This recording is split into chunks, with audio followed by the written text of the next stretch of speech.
Já sabia, já. Então, beleza. Então, primeiro, obrigado pelo interesse. A gente tem visto que uma das grandes vantagens de trabalhar assim em rede, né, como um pouco a forma que eu vou explicar como nós surgimos, é que nós temos um grupo de pessoas que formam mais ou menos o núcleo do trabalho, mas a gente trabalha muito com outras organizações e estamos tentando formatar um pouco essas parcerias. Mas acho que o que pode ser interessante para essa conversa, eu vou apresentar um pouco a origem da onde surgiu a ação cognitiva, comida de verdade. É uma caminhada que começou mais ou menos em março, abril. Depois eu vou explicar um pouco como é que a gente está organizado hoje, aonde um pouco das informações que a gente está começando a coletar. Já posso dizer logo de cara que tudo é muito inicial ainda, a gente está realmente no início dos nossos trabalhos. E qual que é o objetivo principal e como que a gente enxerga esse objetivo no longo prazo, né, pós-pandemia. Então, nós começamos de uma forma bastante informal, mais ou menos por volta de março, abril, quando a pandemia chegou de maneira mais forte aqui no Brasil, a gente estava observando, primeiro a gente estava observando já por volta de fevereiro, nos países onde a pandemia chegou antes, que os grupos de pesquisa, sobretudo grupos de pesquisa universitários, eles já estavam mapeando os impactos da pandemia nos sistemas alimentares, seja apenas de uma forma preliminar, coletando informações jornalísticas, seja, às vezes até de alguma forma, fazer um tipo de pré-pesquisa, né, ou pesquisa rápida, justamente para entender, naquela época ainda era muito nebuloso, os impactos da pandemia nos sistemas alimentares. Então, tinha gente, por exemplo, tentando entender esse boom de cestas orgânicas, de entregas, de relação direta entre produtores, agricultores e consumidores, que era uma coisa assim um pouco muito dinâmica no início da pandemia. A gente viu isso, por exemplo, na China, a gente viu isso na Itália, na Espanha, esses países que foram primeiramente atingidos, até o outro lado da moeda, né, que eram os impactos sobre as pessoas mais vulneráveis, que de uma forma, de um dia para a noite, as cadeias de distribuição elas eram interrompidas, e geralmente as pessoas mais vulneráveis acabavam sendo mais afetadas pela indisponibilidade de alimentos. Então, logo no começo, por exemplo, a FAO, o Comitê de Segurança Alimentar e outras organizações internacionais que sempre chamam a atenção para a insegurança alimentar já estavam dizendo, olha, os números vão ser muito ruins, por causa que a indisponibilidade dos alimentos vai afetar as pessoas mais pobres e as pessoas com maior vulnerabilidade social, e a gente tem que ficar alerta a isso. Então, a gente estava vendo isso primeiro como observador, né? Fevereiro, março, mais ou menos.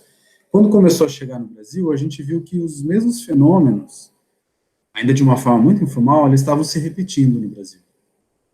A gente viu coisas esporádicas, mas que chamavam muita atenção, como, por exemplo, as dificuldades de adaptação das feiras, né, dos agricultores, por causa da questão do contato social e tudo mais.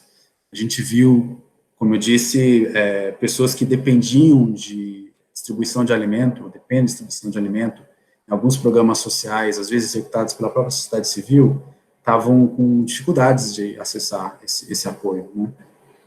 Por outro lado, a gente viu também esse fenômeno de crescimento da demanda por delivery, né, que, de certa forma, modifica um pouco a forma como a relação é realizada, o comércio é realizado entre agricultores e consumidores.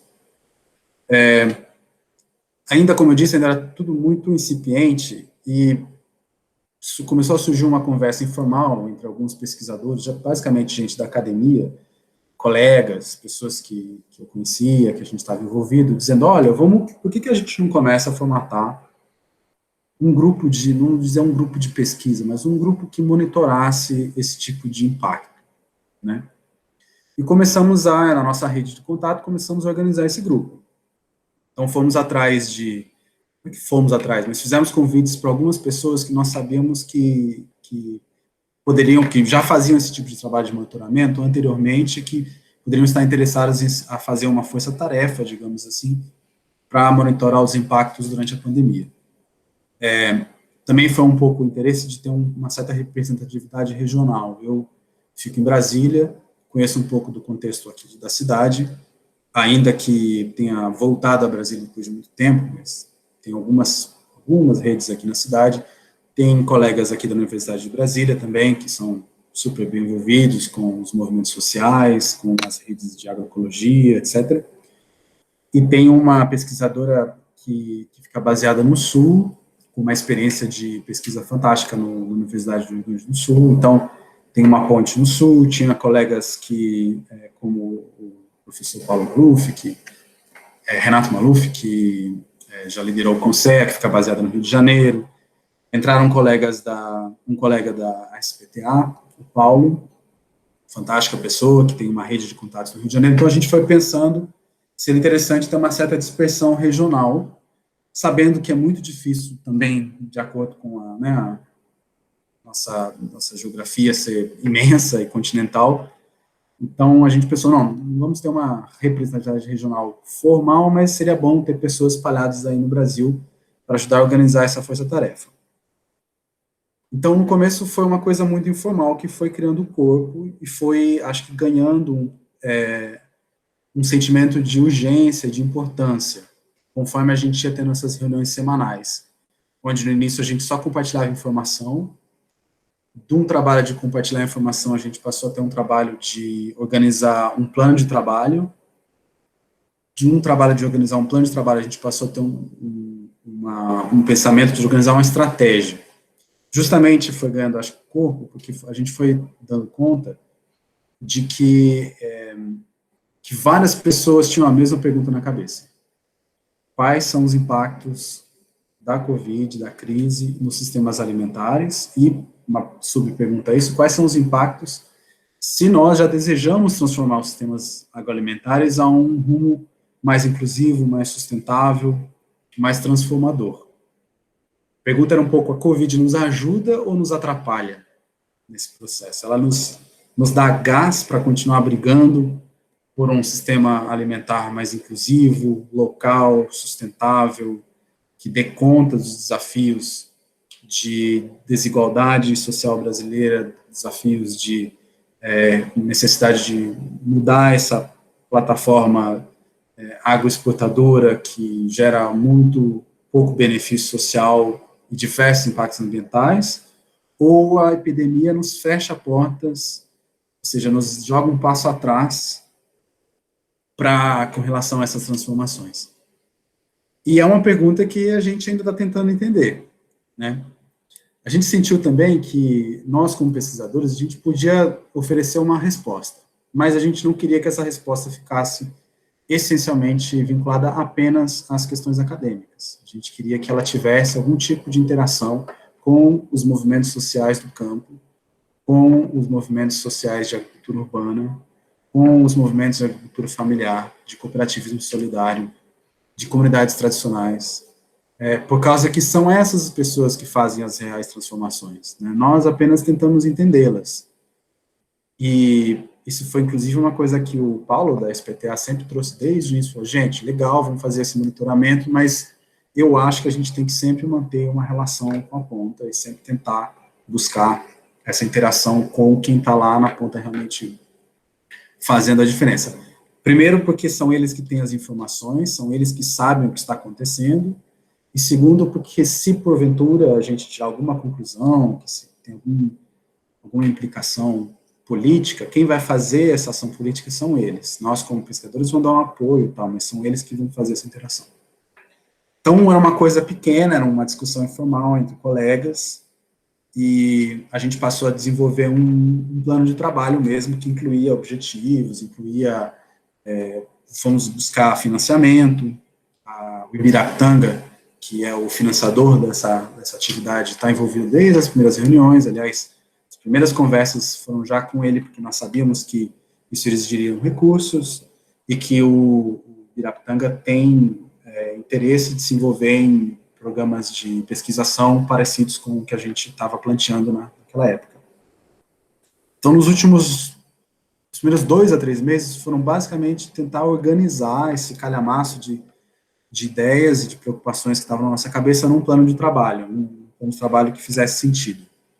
A gente eu não vou saber a data de cabeça, mas a gente chegou nesse plano de trabalho depois de uns 2, 3 meses de conversa, reunião semanal, basicamente, onde tudo foi amadurecendo, muitas coisas foram se consolidando, e com esse plano de trabalho a gente precisava montar a equipe, né? Uma das coisas que a gente notou logo no plano de trabalho é que era para fazer um monitoramento, para fazer um mapeamento dessas ações, a gente ia precisar de uma equipe. Então, fomos atrás, contratar o que a gente chama de articuladores regionais, que são pessoas que estão nas regiões e vão nos ajudar a mapear essas iniciativas, a utilizar uma plataforma que chama Agroecologia em Rede, que é uma plataforma já pré-existente, foi de certa forma moldada para poder nos ajudar nesse mapeamento, desenvolver uma ficha de coleta de informações, lançar público, isso também foi uma tarefa que demandou bastante trabalho, porque a gente teve que organizar um seminário, desenvolver logo, identidade, site. Vocês estão, acho que num momento parecido, vocês sabem o quão desafiador é isso. Então, nos últimos 2 meses, a gente está nessa fase de construção da plataforma. Isso incluiu, como eu disse, a construção do site, identidade visual, formatação, pegar o acordo de cada grupo, fazer rodar o financiamento, construir a equipe, jogar a planilha de mapeamento no ar, testar os questionários, etc. e tal.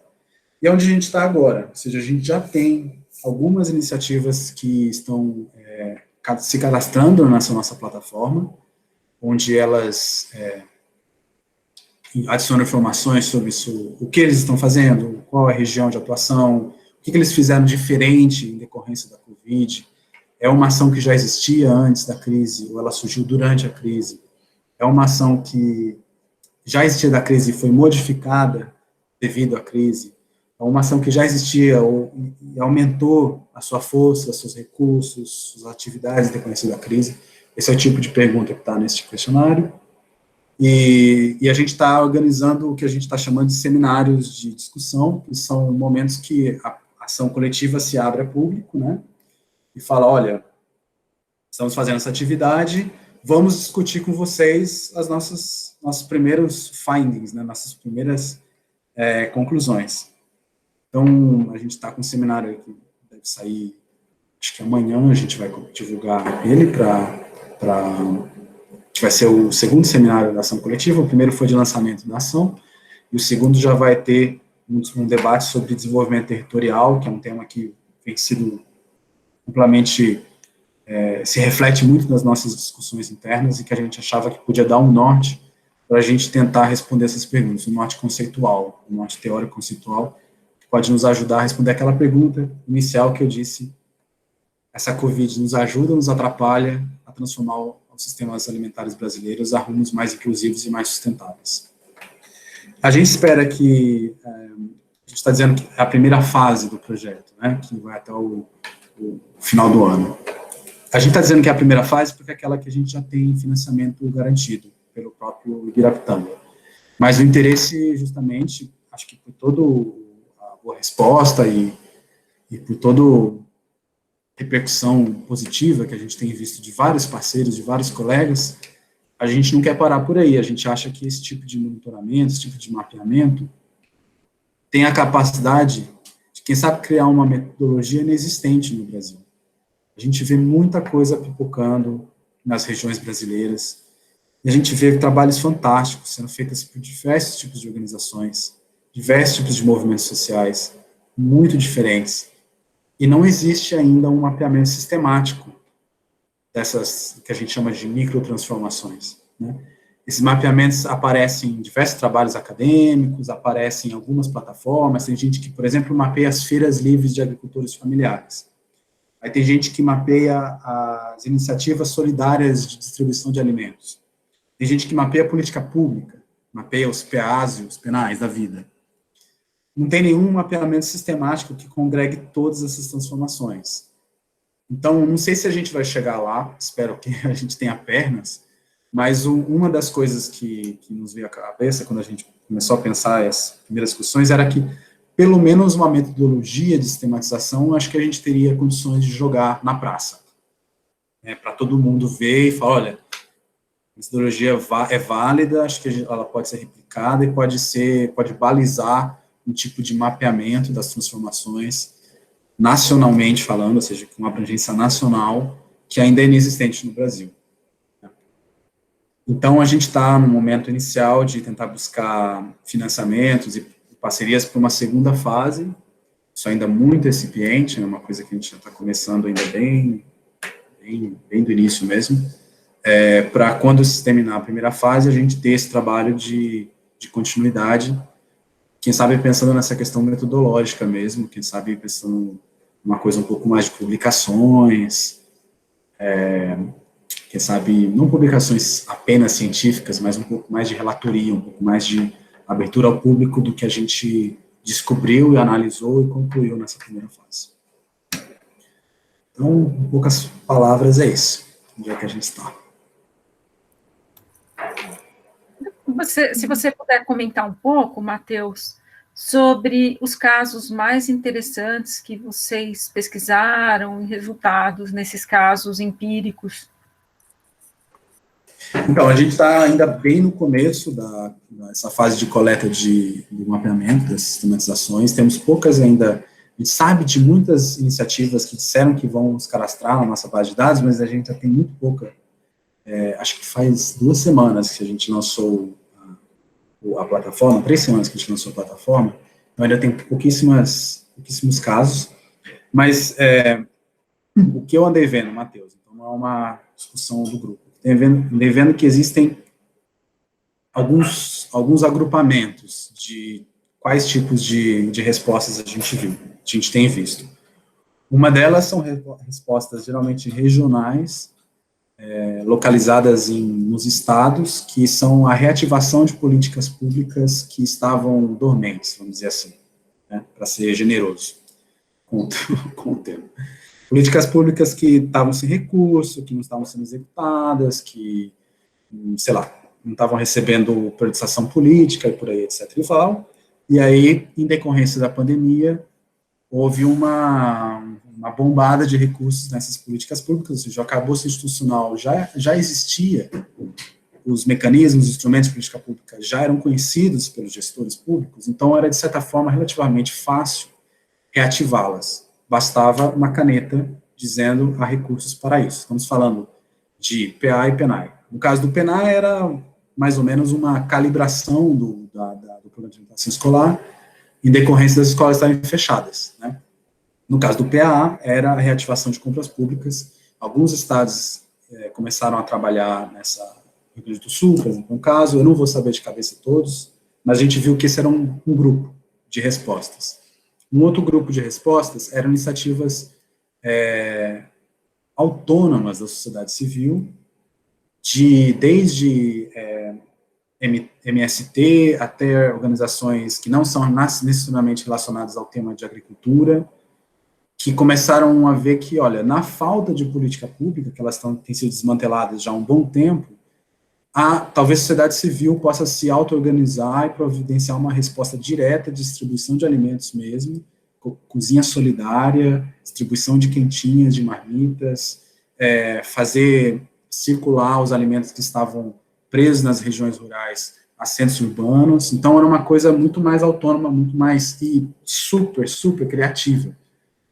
E eu acho que daí vão sair conclusões interessantes sobre essa capacidade da sociedade civil, dos movimentos sociais, de se auto-organizarem. Então, esse é um segundo tipo de grupamento.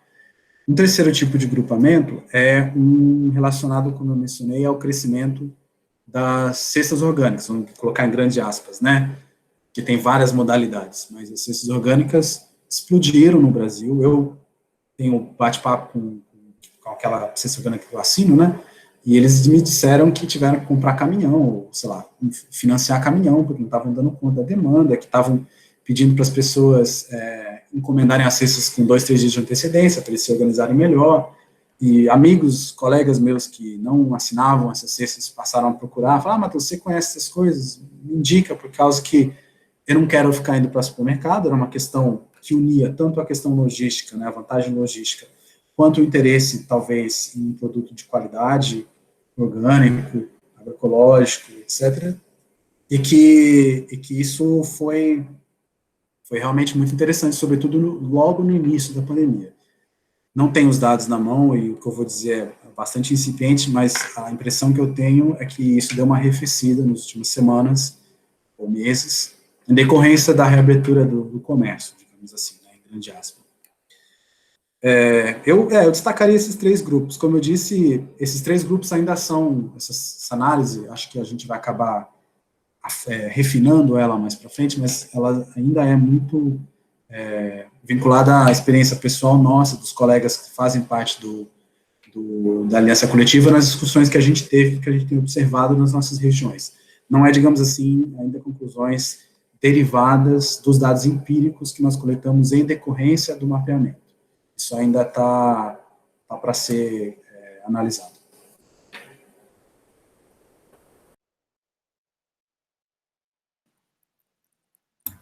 Tem um outro, acho que foi a fala do Maluf, que eu peguei no site de vocês, bastante interessante, sobre a questão da identidade do alimento, né? É assim, alimento de algum lugar versus alimento de lugar nenhum. Eu achei muito interessante a expressão, a fala, e eu gostaria que você comentasse um pouco sobre isso também. Acho que isso tem muito a ver com o nome que nós escolhemos para a ação coletiva, né? Ação coletiva, comida de verdade. A gente levou muito tempo discutindo o nome. Acho que porque a identidade é um ponto super relevante para a nossa própria organização, né?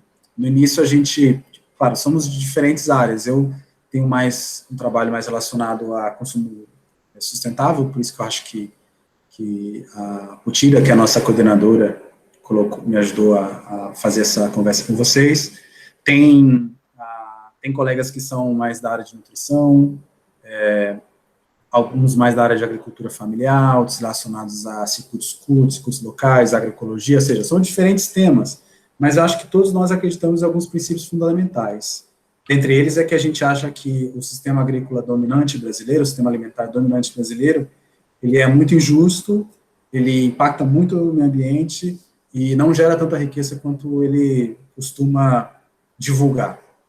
Então, acho que dentro desse, e que é logo, portanto, necessário fazer uma transformação desses sistemas alimentares rumo a sistemas alimentares mais inclusivos, menos impactantes do ponto de vista do ambiente e que distribuam melhor a riqueza que produz. Então, dentro desse grande arcabouço, que é muito generalista, digamos assim, cada um puxava a sua sardinha, né? Quem era mais da área de nutrição falava, não, a gente tem que jogar mais para esse lado, eu jogava para aquele, né, etc. E a gente foi tentando achar qual seria o termo que nos unificava nesse sentimento de transformação.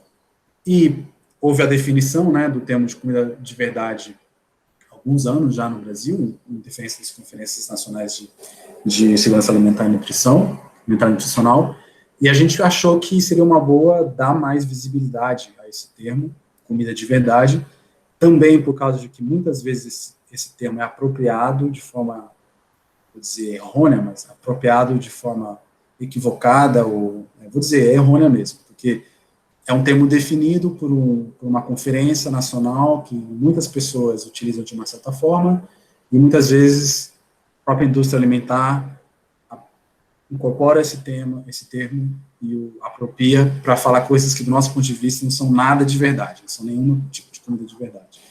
Então, a gente passou, não, vamos tentar novamente utilizar esse conceito, que tem tudo a ver com a tal comida de identidade que o Maluf comentou lá na fala, que é que comida de verdade para a gente primeiro, não é alimento processado, é alimento que é produzido de acordo com, respeita as culinárias, a cultura alimentar regional, que não é um alimento que envenena as pessoas, não é um alimento que tipo, desnutre as pessoas, é um alimento que tem todo um conceito, todo um embarcamento conceitual por trás, e que nós vamos tentar mapear as atividades, as ações, sistemas que buscam comida de verdade, dentro desse contexto da pandemia. Foi mais ou menos o jeito que a gente encontrou, conceitualmente falando, para justificar por que a gente vai mapear um tipo de resposta e não outro.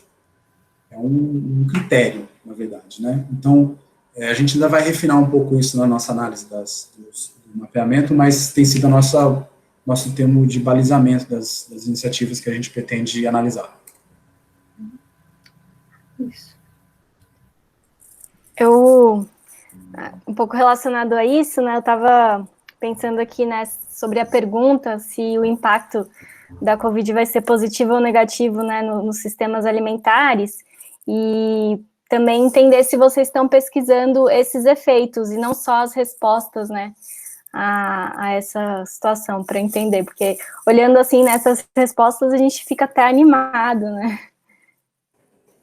Sim, estamos, ainda que os efeitos já estão sendo pesquisados por muita gente. Então, a gente achou que nossa contribuição ao entendimento do problema seria melhor mapeando as respostas positivas, digamos assim, desse ponto de vista, as que nos dão esperança, as que nos mostram um caminho, do que olhar só os impactos. Por causa que os impactos, eu conheço pelo menos 4 ou 5 organizações legítimas, claro, com diferentes vieses, que estão vendo impacto na segurança alimentar, tem pesquisas das próprias organizações oficiais, do IBGE, com a PNAD Covid, tem estudos da FAO, que tem um caráter mais global, mas que também tem uma digressão brasileira.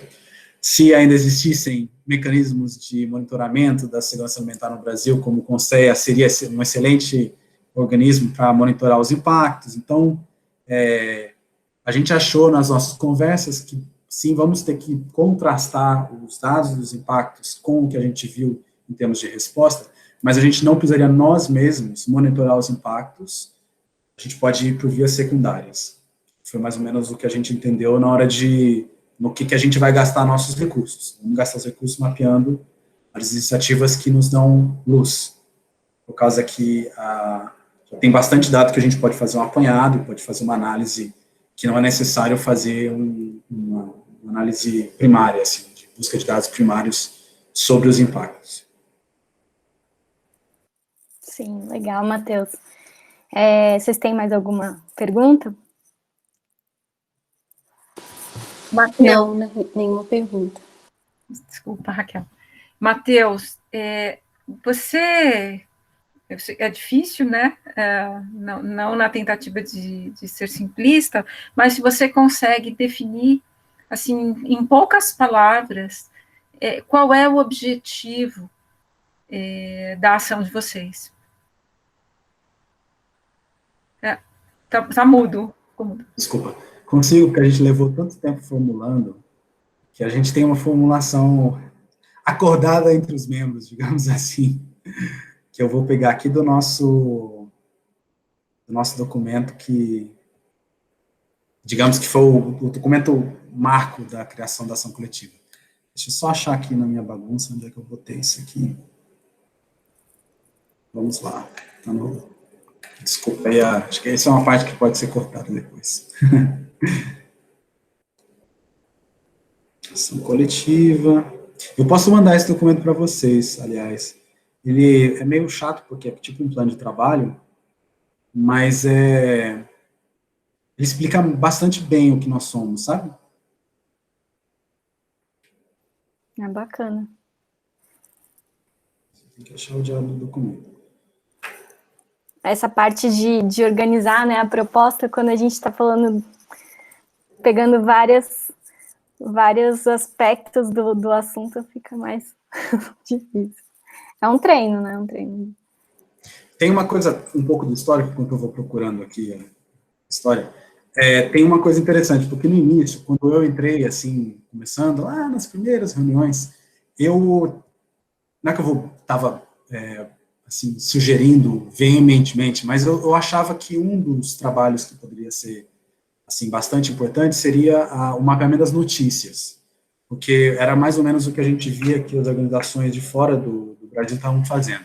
Uma forma de gerar dados, eles compilavam as notícias sobre, vamos supor que, sei lá, o governo do Distrito Federal aloca X mil reais para o PAA em Brasília, MST reativa a cozinha solidária, etc. e tal, no Pernambuco, onde servem alimentação para 250 famílias por dia, etc. e tal.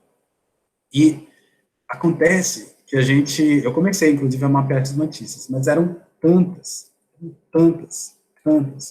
a gente achou que seria melhor fazer um mapeamento do que realmente nós acreditávamos que eram aquelas ações chave, aquelas que, não dizemos chave não, mas aquelas inspiradoras, aquelas coisas que a gente achava que mudavam o jogo, né?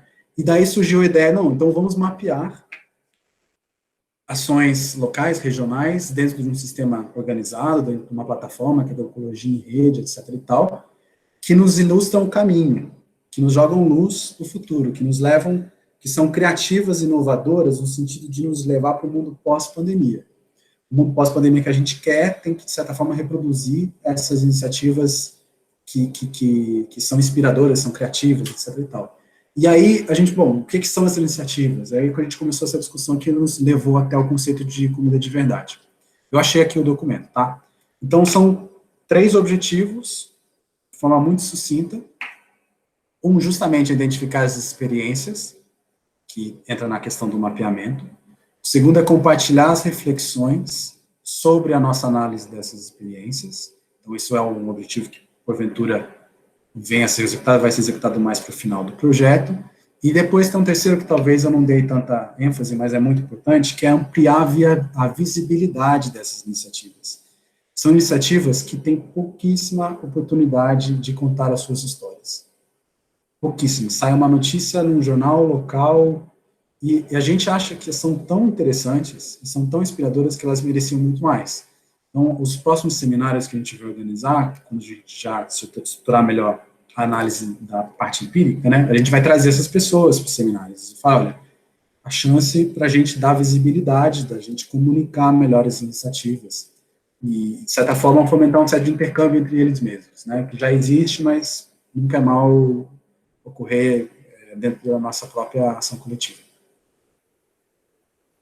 Muito legal. E acho que só a última pergunta, assim, né? Vocês vão atuar por regiões, né? Pelo que eu vi pelo... Isso, a gente tem articuladores regionais, que são colegas que foram contratados em cada região, nas 5, né? E essas pessoas são as nossas pontes, né? Como eu disse logo no início, a gente tinha uma preocupação de ter uma distribuição regional assim, que faça frente ao desafio de um país continental. Obviamente, no nosso comitêzinho de início, a gente não tinha pessoas que chegavam assim na ponta de regiões que são ultra relevantes, Amazônia, Nordeste, assim, onde vivem comunidades tradicionais e povos indígenas que nós não temos contato. Então, a gente imaginou que seria interessante realmente ter pessoas contratadas dentro do projeto que fizessem a ponte que articulasse mesmo com as pessoas que estão na ponta, assim. Então, temos aí uns colegas jovens, super dinâmicos, pessoas fantásticas, cheias de gás, que estão fazendo esse trabalho com a gente. Muito legal, parabéns aí para vocês pelo trabalho. Obrigado. Parabéns, Matheus. Não, um prazer. Também queria agradecer, deixar os parabéns, e é o que você falou, realmente é muito importante visibilizar esse tipo de iniciativa, né? Acho que a mídia tem falado muito sobre a dificuldade dos pequenos negócios, dos pequenos empreendedores, da necessidade de abertura de lojas, bares, mas pouco tem se falado da fragilidade da agricultura familiar nesse contexto de pandemia. Então, parabéns pela iniciativa, pelo trabalho de vocês. Obrigado, gente. E, como eu disse, o trabalho está apenas começando. Eu acho que no final desse semestre a gente vai ter muita informação nova, recente, quente, para poder compartilhar. E a gente está muito feliz com a repercussão, muito assim, a gente esperava que algumas pessoas iam se interessar, mas a gente ficou assustado com a quantidade de pessoas que muitas vezes nem estão articuladas em nenhum tipo de organização, instituição, são voluntárias mesmo, pessoas que querem nos ajudar nesse processo. A gente está com uma certa dificuldade até de responder a esse interesse, mas está no nosso radar, está na nossa agenda de trabalho, não fazer nada sozinho e interagir com uma quantidade possível de pessoas dentro das nossas capacidades, do nosso recurso, do nosso tempo. Tá bom? Então, tá ótimo. Nosso site vai ser sempre o nosso canal de comunicação principal, e acho que tem o Facebook e o Instagram também, que são mais para anunciar eventos. A gente vai tentar centralizar no site, inclusive Então, a gente está criando um acervo também de textos que nós consideramos legais de serem lidos para entender o problema. A gente vai tentar jogar isso sempre pelo site. Você falou de um seminário que vai ter amanhã, você sabe? Não, amanhã a gente vai divulgar o seminário, a gente vai lançar divulgar ainda, tá bom. Tá bom? Aí tem lá a data, como é que participa e tudo mais. Ótimo. Então vou pausar aqui, então, gente. Beleza. Um prazer.